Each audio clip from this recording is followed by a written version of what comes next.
listen. I'm sure we can talk this over like adults. I mean, it's just personal opinion. There's really no need for... Hey, hi, how you doing?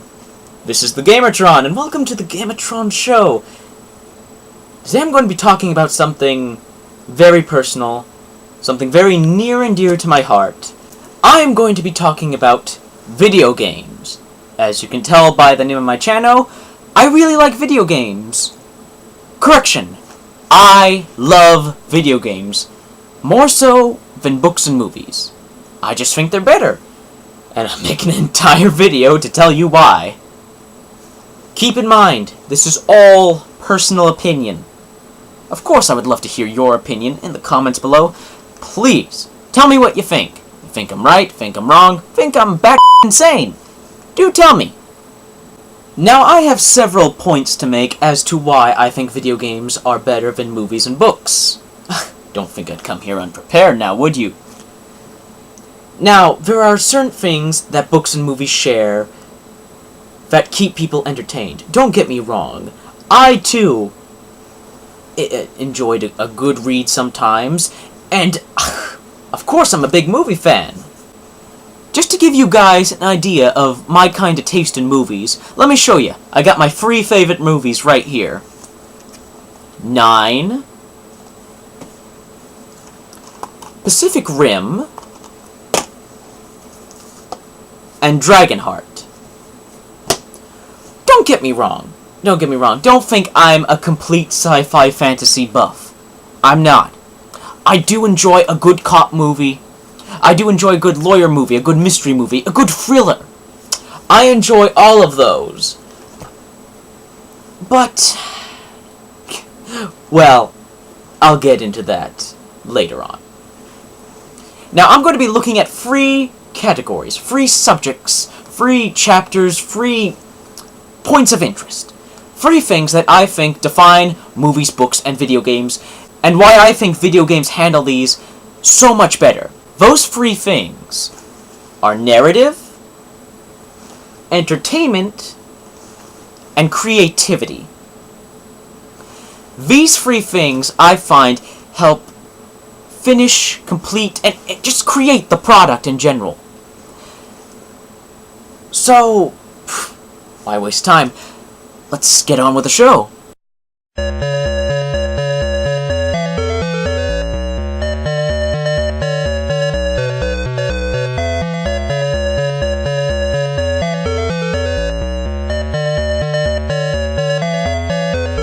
Now, I just made a pretty big statement right there, saying that video games are better than movies and books, so I better have some damn good reasons why I think that. I'm going to be breaking this discussion down into 3 separate categories, with those 3 categories having their own sub-categories. So there's a lot to talk about. Again, we're going to be talking about narrative, creativity, and entertainment, and we're going to be talking about it in that order. Alright, so let's start with narrative. Now, narrative resides in all forms of art, and yes, video games are a art. Whether it be movies, books, or a painting. All these things are a form of narrative. A movie tells a story through moving pictures. A book tells a story through written text. A video game tells a story through both of these means, as well as one extra really big feature that it has over its 2 other competitors. We'll talk about that a little later. But right now, let's discuss the element that actually forms a narrative, plot. Now, we've all seen several different kinds of plots, all within several different genres.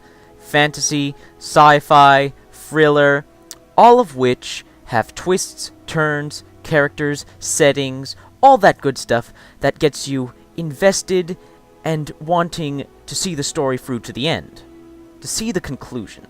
As is the case with my 3 favorite movies, as I showed you guys before, Pacific Rim, 9, and Dragonheart.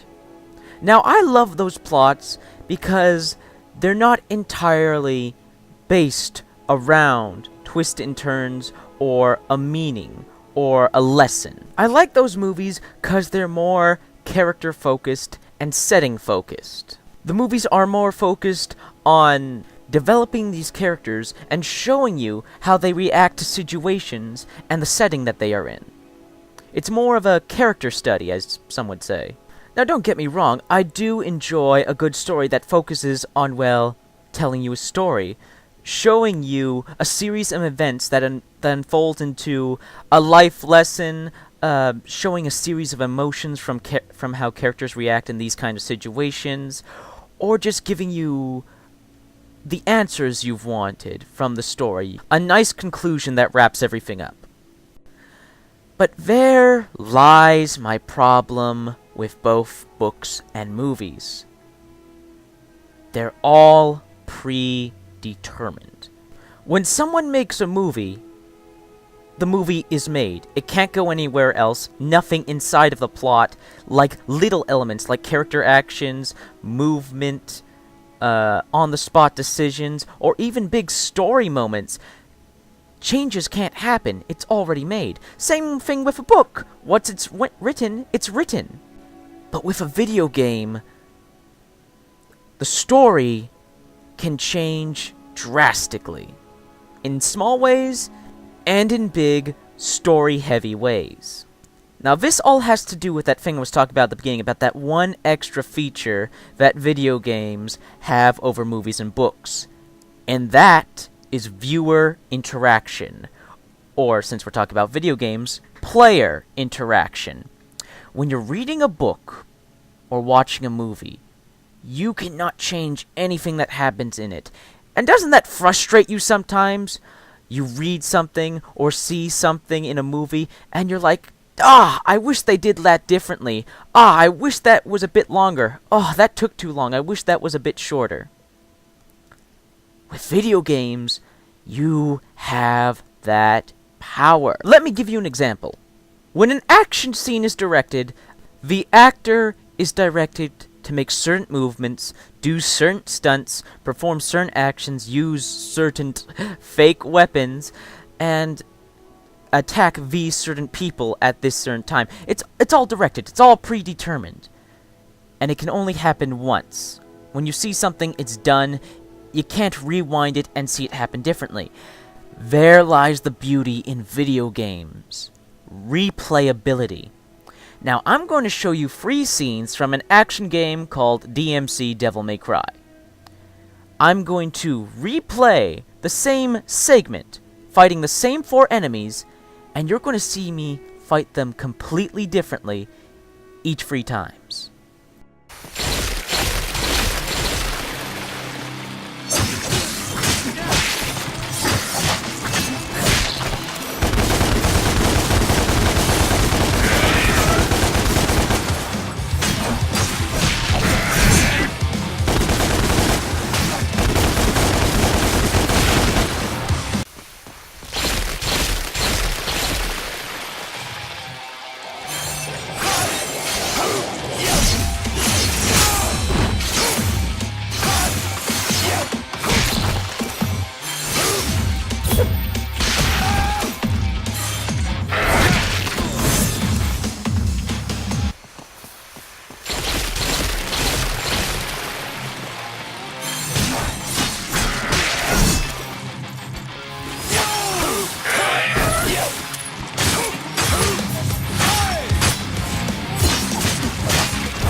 Amazing, right?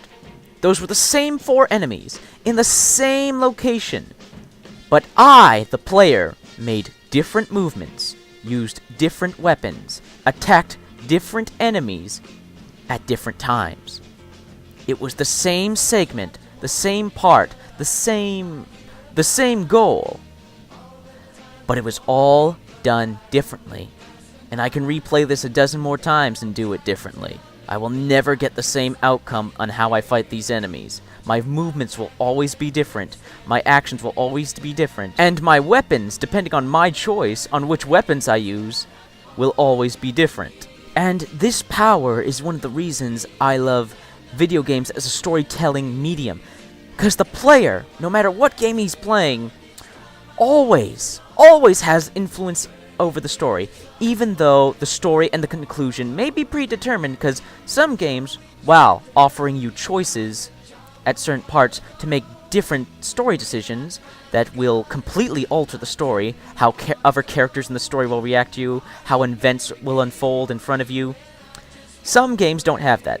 Like a movie, it has a predetermined destination for the story, and the player is along for the ride, experiencing it, but influencing and changing the actions the characters take in scenes where gameplay is allowed. And again, this is what mesmerizes me and keeps me replaying games and coming back to games and wanting to try different games. Because I'm always in control. I'm always changing things. I am always altering the story. I am always part of it. Not with a movie or a book or a TV show. I sit back, watch, see what happens, with me having no influence. In a game, I always have influence. I'm always doing something. I'm always immersed. Interactivity. That is what video games have over books and movies and TV shows, and it what makes them so much more popular to me. But alright now, video games can't be considered a form of high art if it doesn't have something along the lines of Martin Scorsese movies like The Godfather, Goodfellas, or action movies like Die Hard, or sci-fi epics like Star Wars, or fantasy epics like Lord of the Rings. It has to have games that can compare with those movies and books and can stand their own against them. And luckily, there are several games that do, that have big epic plots, dramatic plots, mystery plots, games that I think are even better than those movies. For instance, in terms of thrillers, cop movies, mystery movies, detective movies, all those are blended into one amazing game called L.A. Noire. In L.A. Noire, you play as a cop who eventually climbs the ladders of success and becomes a full-fledged detective.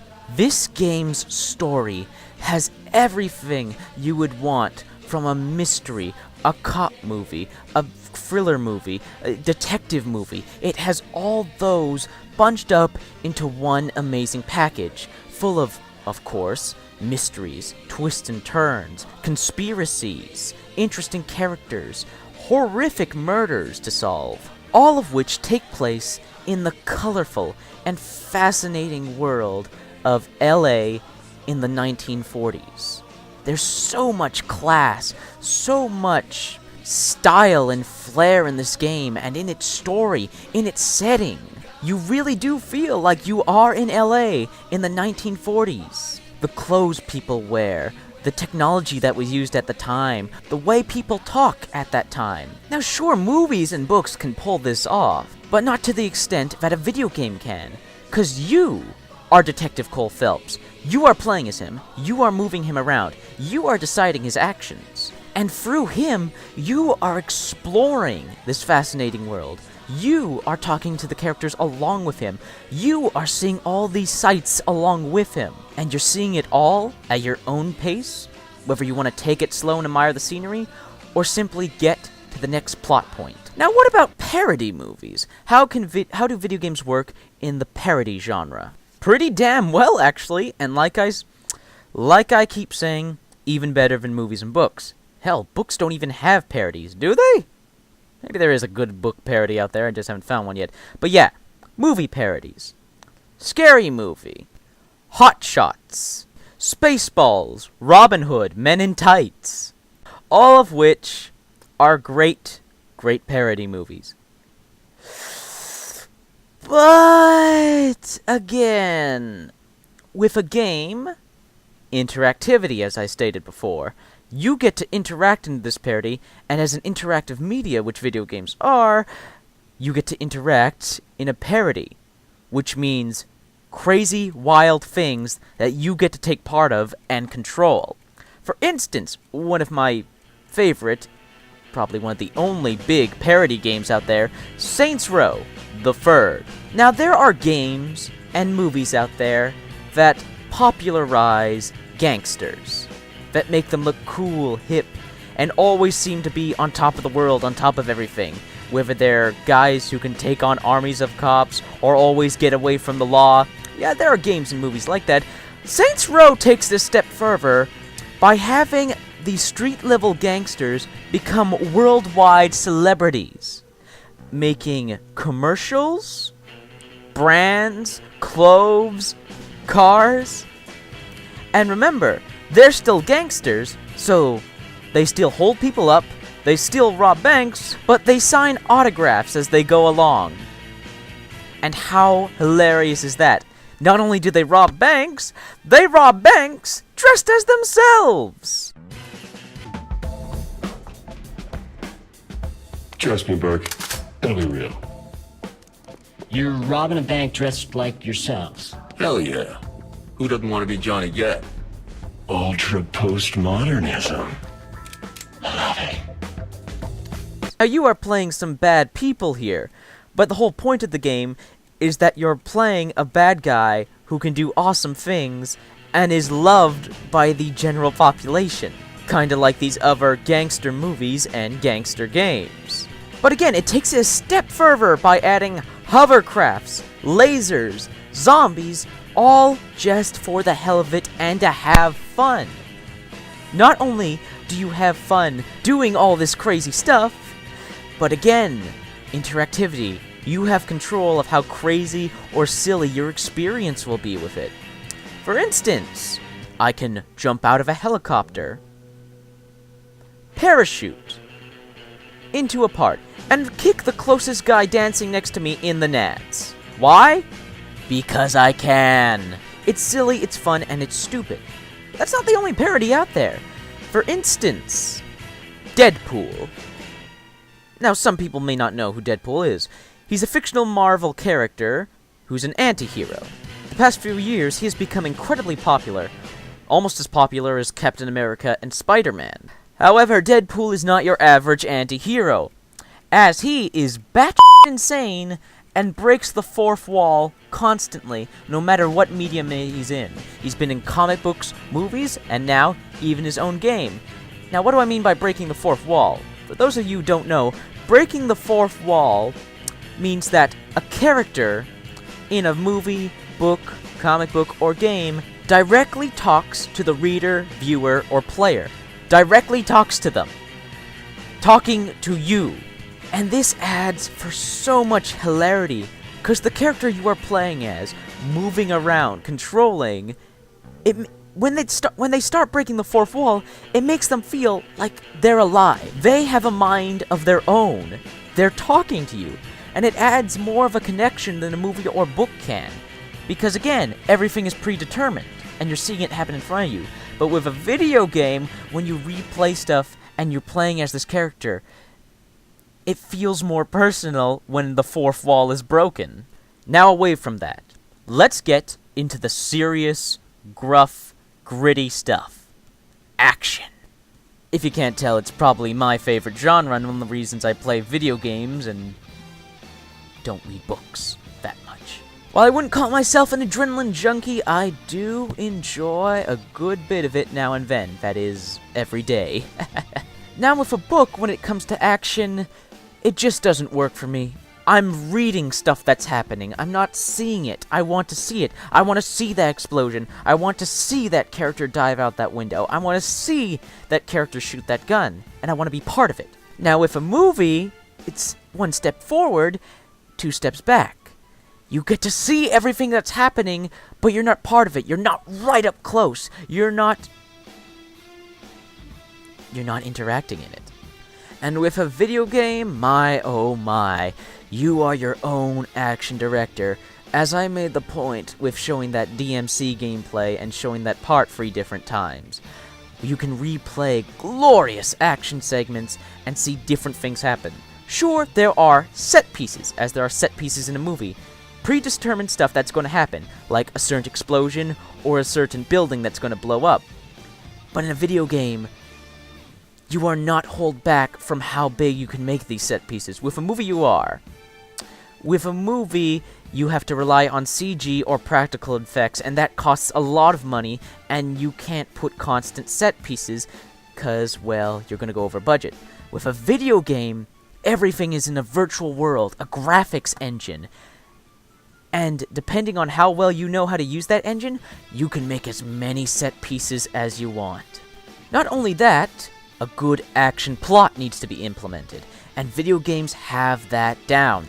Don't get me wrong, Die Hard, 24, two amazing action franchises. But I have two games for those. The Call of Duty games and Splinter Cell Conviction. With the Call of Duty games, they're able to pull off spectacular action sequences that boggle the mind. Don't get me wrong, Die Hard, 24, other great action movies that I can't think of right now, or other great war movies. With Call of Duty, there is no limit to what action they can bring to the table, what locations they can set these grand action scenes in. The Call of Duty games, they have the Eiffel Tower falling down right in front of you. They have a plane that you are inside get torn in half, thrown around like pieces of junk, and explosions, collisions. It's a spectacle. And with Splinter Cell Conviction, it's basically my version of 24. You follow Sam Fisher, retired super spy, brought back into the fold. There's constant plot twists, intrigue, action, stealth. It's all so gripping and interesting, all this espionage that's going on, and that you are playing, taking part of, taking the role of this badass spy, and watching as he uncovers this mysterious conspiracy that threatens all of America. It's big, it's grand, it's epic, it's just it's a great game. But a plot, whether it be from a video game, movie, or book, is nothing without the characters that inhabit it, and video games, I find, just do that so much better. The problem with a TV series, or a movie, or a book, is that you're either spending way too much time with the character, or way too little time. That's why I find video game characters, or at least the main characters in video games, to be so strong and memorable. Because you're spending the entire experience with them, playing as them. And whether they be well made or not, you still will feel a connection towards them because you are them. You're part of them. Now back to the time link thing. One of the many reasons, I am not in favor of the Michael Bay Transformers movies is because we don't spend enough time with the Transformers. We don't get to characterize them. But in the video games, the Transformers Cybertron video games, Transformers War for Cybertron and Transformers Fall of Cybertron, we spend time with these giant robot aliens. We get to learn about them, know them, see how they would react in situations, and learn more about their characters and personalities. It's not about the minor human characters that should have remained minor, it's about the title characters, the Transformers. Now, to wrap up narrative. Just a personal gripe of mine that I hate that some people make about video game narrative. That's all childish, it's not classy, it's not mature or clever. You are so wrong. I got 9 other units and shit so deep they've forgotten what the sun looks like. Good, good. What is bravery without a dash of recklessness? Right around the time he died, my father said to me, Jackie, you can't outrun your fate, but you sure as hell gotta try. Feed my hunger, and I'll feed your curiosity. So for the sake of appearances, I have to look him in the eye and let him bullshit me? With a smile. Always with a smile. As you can see, video games have quite a bit of complexity to their dialogue and stories. Now, we're done with narrative. Let's move on to creativity. Now, when it comes to creativity, this is where movies and books piss me off. Why? Because with movies and books, you have the capabilities to show and create incredible worlds, incredible creatures, incredible, fantastical, non-existent things. Ugh, but they always resort to creatures, aliens, that look like other animals, very much like other animals, or look almost exactly human with some makeup on. And settings. Oh, when it comes to, like, alien worlds, fantasy worlds, it's always the same damn thing. Forests, deserts, icy terrain. It's always the same thing. No one takes the opportunity to make things look alien, make things look fantastical, make things look unreal. Video games, movies, books, while they're all different, they all focus around several things. Entertainment, immersion, but the most important thing of all, escapism. We read books, we watch movies, we play video games to escape from our regular worlds and go into ones that are fantastical and different and take us on adventure. But movies and books, they don't take the opportunities that they have to do these fantastical things. Now, look at video games. Look at these creatures. Look at the detail. Look at the complexity. Look at the fantastical nature on them. These creatures don't look like regular old animals. They don't look like something you'd see every day. They look fantastical. They look different. They look creepy. They look cool. They look wondrous. Aliens in video games look like aliens. They don't look like humans. They're not humans with makeup all over them, no. They have weird body shapes. They have actual, for lack of a better word, alien technology. They use it. It's on their bodies. It's engraved in them. Everything is so unique. You can create giant titans, giant monsters, incredible beasts that are humongous, that completely cover the eye. But movies and books don't take this opportunity like games do to show off these creative creatures. Or aliens. And robots! Robots too! Even robots get the short end of the stick when it comes to movies and books. It's either humanoid-looking robots that are like guys in suits, or obvious CG, and it's just...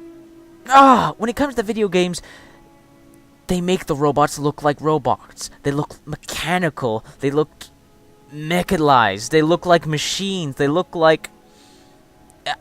They look like what they're supposed to look like. I don't know how else to say that. Now, not only when it comes to creatures and designs of characters do I find movies and books lacking, it's also in settings. A creative setting can greatly upgrade a story. For instance, if you're looking for a unique fantasy setting, well, movies and books have Lord of the Rings and Chronicles of Narnia. I would recommend, for a good fantasy video game, really good fantasy video games, Dark Souls and Castlevania, Lords of Shadows. In Dark Souls, it completely creates its own unique lore, its own unique setting, its own unique story that's taken place in, its own history, its own backstory, its own unique characters with unique fantasy designs. It's creative, it's unique, it's epic, it's huge in scale, and of course, it's dark. It's dark, it's serious, it's gritty, it's in your face, And it's interesting. You want to know more. You want to hear more. You want to see more of this dark, mysterious fantasy world. And the same can be said for Castlevania. It's beautiful to look at with its gorgeous, fantastical fantasy settings that make this world feel alive and dark and beautiful in its own right. And not just that, the setting allows this fantasy story to be grand and epic in scale. It looks unique, it looks its own, it looks fantastical. It looks creative. It's full of imagination. Just as a quick example to compare Castlevania to another fantasy kind of movie. A really bad fantasy movie. The Twilight series.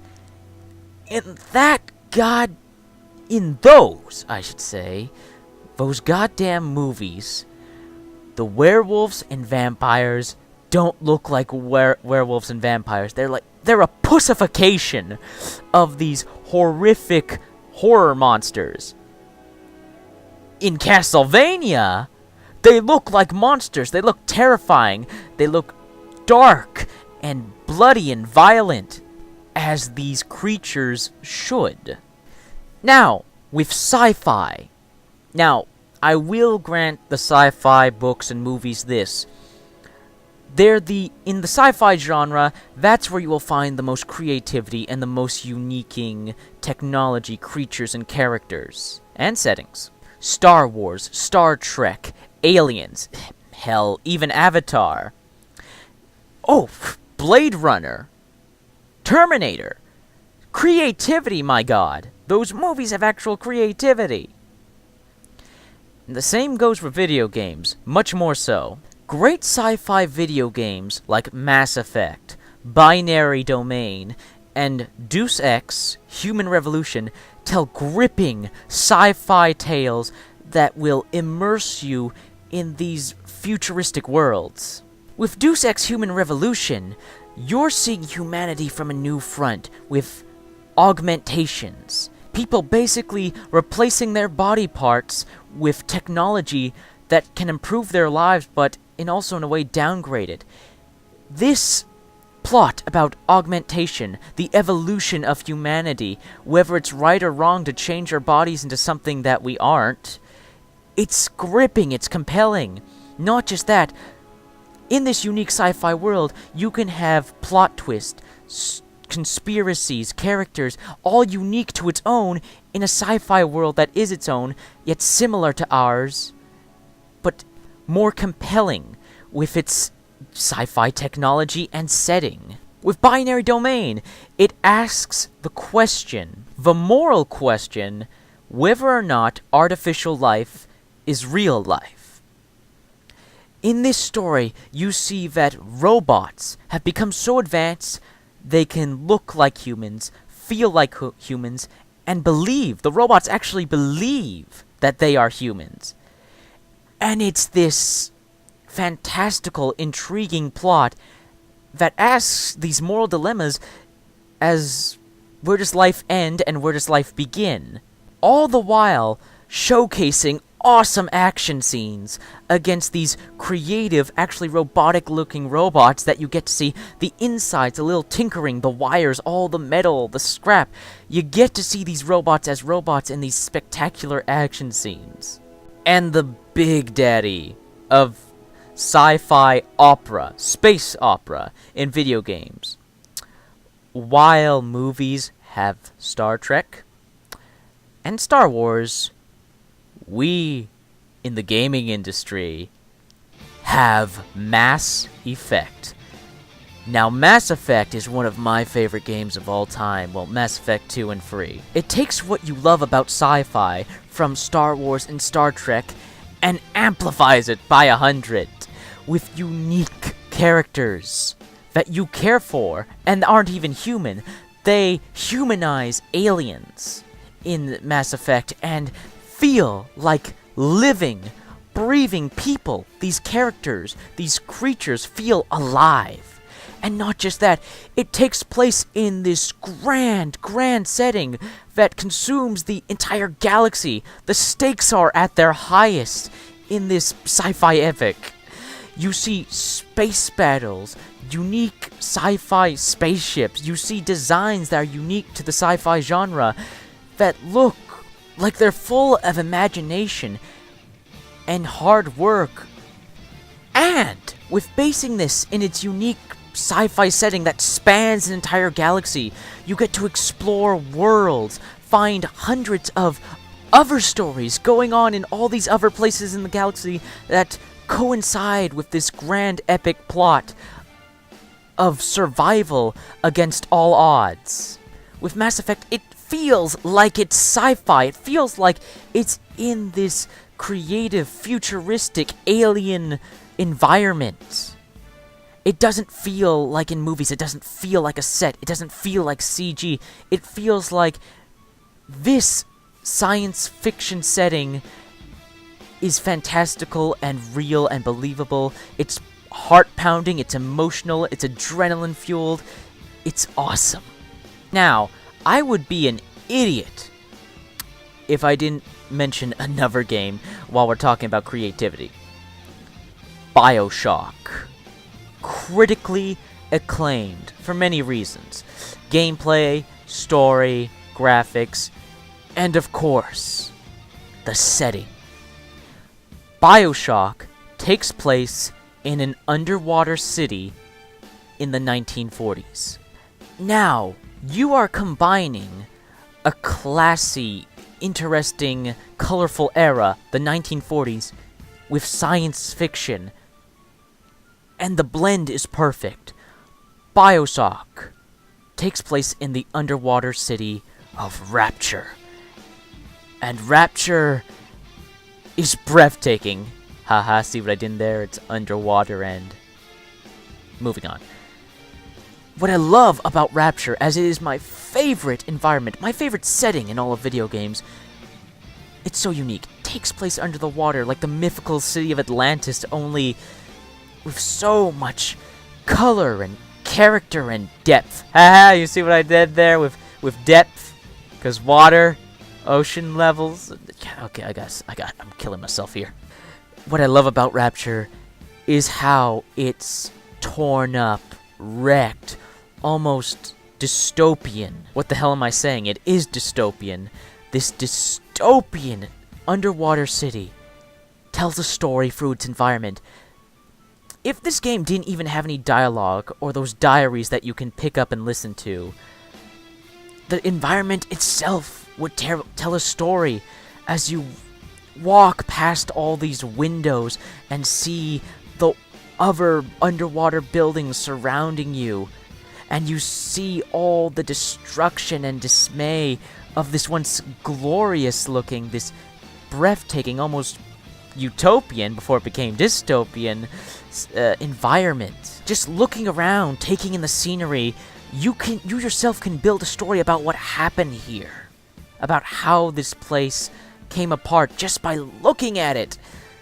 Now, movies and books can come close to it by seeing the visuals, reading a description, but in BioShock, you explore it, you walk around, you decide where you want to look, what you want to take a glimpse at, and then move to the next part. Just such creativity. It's breathtaking. Oh boy, now I've talked enough about creativity. Whew!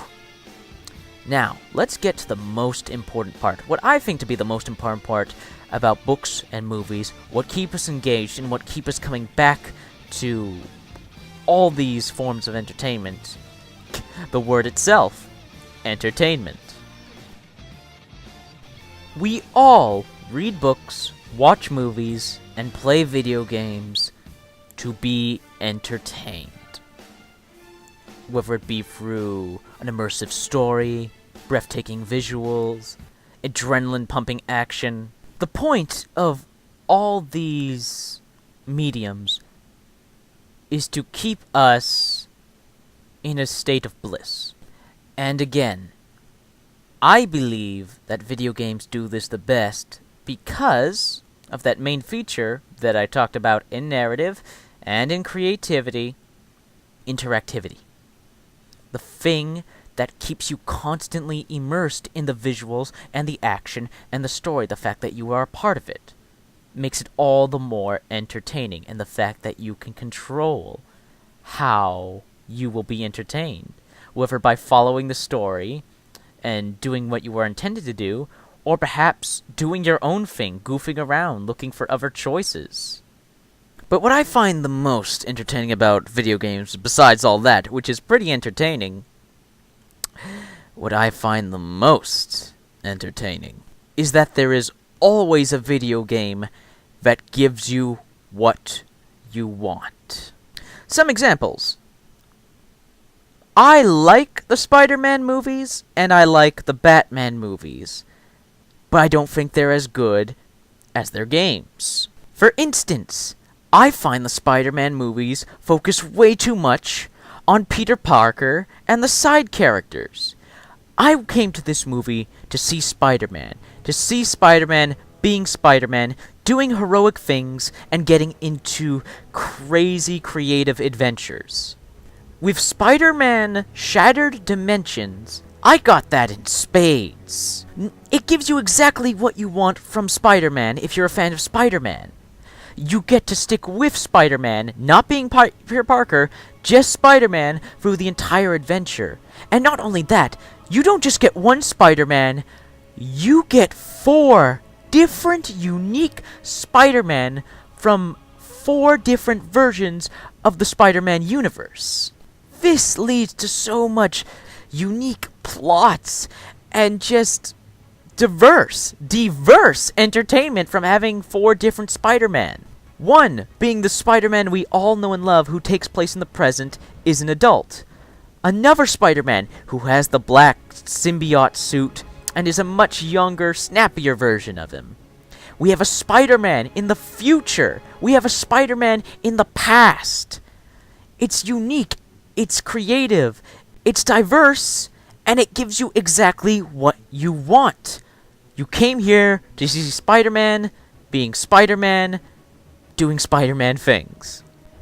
And the similar thing can be said for Batman. In Batman Arkham Asylum and Batman Arkham City, there's no Bruce Wayne. It is all Batman. It focuses on Batman and what helps make Batman Batman, his villains, specifically the Joker. The Batman Arkham series of games can basically be summed up as the rivalry between Batman and Joker, and the moral dilemmas, the creativity, the character, the personality clashes. You see how that unfolds, as it's nothing but them.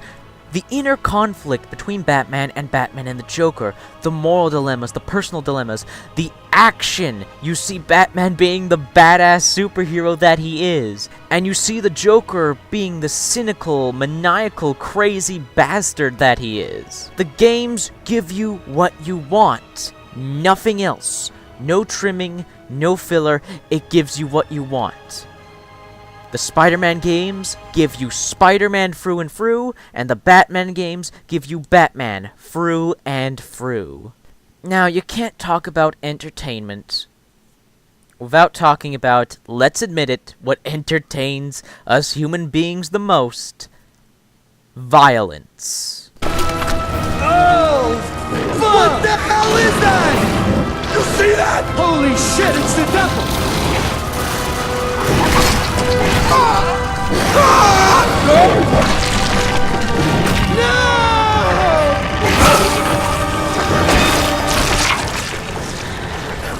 Oh, come on, you know it's true. We go to action movies for the sake of violence, explosions. We go to thrillers because we know there's going to be some violence in there, gritty violence that's going to shock us. Now, before I get into why video games handle violence better, I have to talk about violence in video games. I freaking hate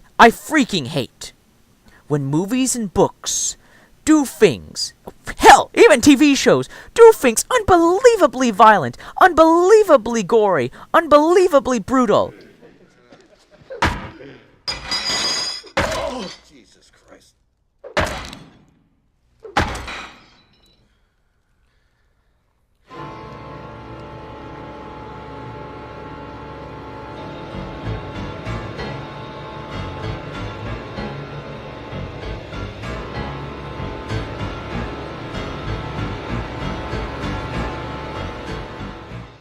It's glimpsed over, and everybody says it's okay, it's dramatic, it's shocking.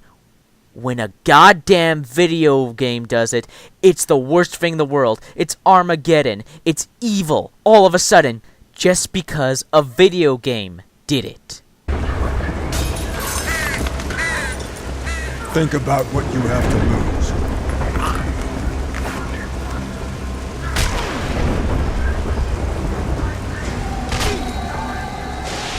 Do this all day.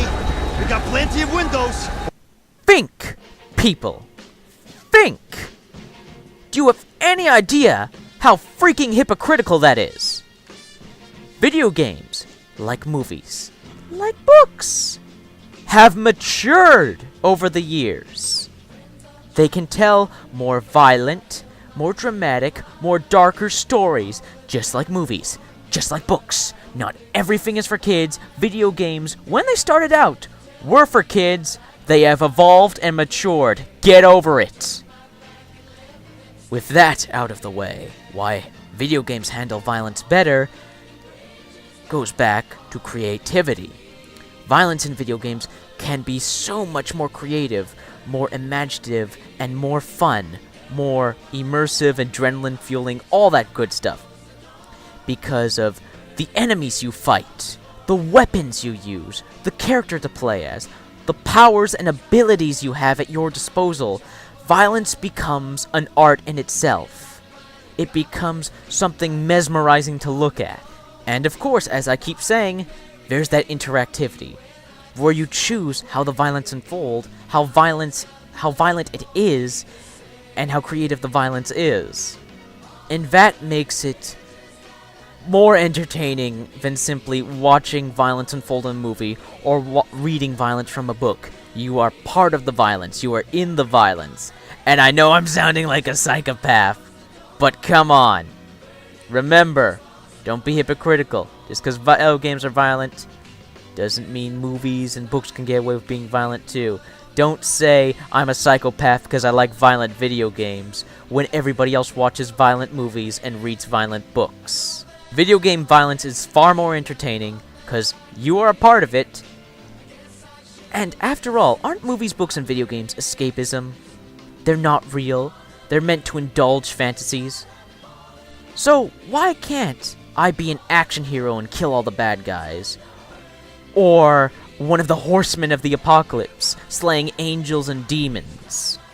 Why can't I be a super spy, skulking in the shadows, gathering information, taking out my enemies one by one in the dark? Why can't I be a Jedi in the Star Wars universe, hacking and slashing away at bad guys with my lightsaber? Why can't I be Spider-Man? Why can't I be Batman, beating up thugs to a pulp in the most realistic and gritty way possible? Why can't I be a vampire killer, hunting down the queen of the vampires as we have an epic duel in the skies? All that stuff sounds amazing, fantastical, exciting, entertaining. Why just watch those things? Why just watch those characters? Why just watch those genres when you can be a part of them with video games? So that basically sums up why I love video games more than movies and books. That is all for now. I would like to wish you all happy holidays, Merry Christmas, Happy Hanukkah, happy whatever you celebrate out there.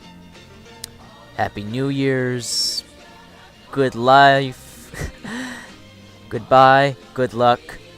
Hope you enjoyed watching the video, and I hope you understood my opinion. I hope you understand why I love this form of entertainment as my favorite.